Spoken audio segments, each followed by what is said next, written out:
Hola, bienvenidos nuevamente al canal de Música Pilar.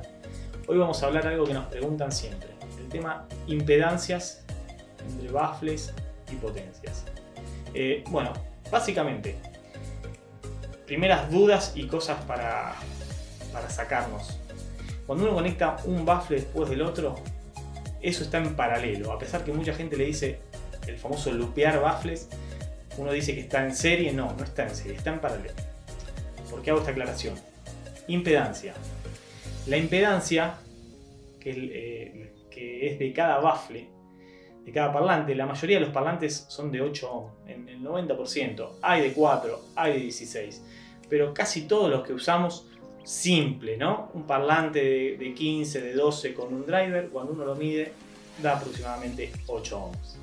Si usamos una famosa columna que tiene dos parlantes, adentro están puestos en paralelo y nos da 4.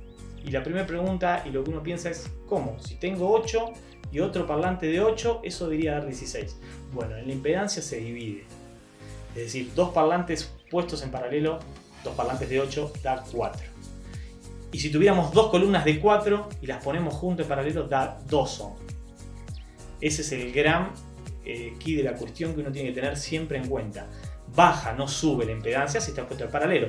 Si los parlantes estuvieran puestos en serie, que es otra manera de conectar, sí sube. Pero a las cosas claras como uno usa siempre, que es en paralelo, que es saliendo de una entrada, entrando al baffle y saliendo hacia otro, eso es en paralelo. Entonces, siempre hay que tener en cuenta la impedancia mínima que aguanta una potencia. Las potencias de uso profesional más grandes aguantan 2 ohms. Eso significa que uno podría ponerle 4 cajas simples por canal o 2 dobles por canal. Las de uso no tan profesional, por decirlo de alguna manera, aguantan 4 ohms, es decir, 2 cajas por canal o una columna. Siempre hay que tener en cuenta eso, no bajar la impedancia más, no agregarle más parlantes de lo que aguanta, porque se puede romper la potencia. Siempre hay que prestar atención a las especificaciones que da el fabricante en cuanto a la impedancia mínima que funciona esa potencia. Gracias, cualquier duda saben que pueden contactarnos y pueden suscribirse al canal de Música Pilar.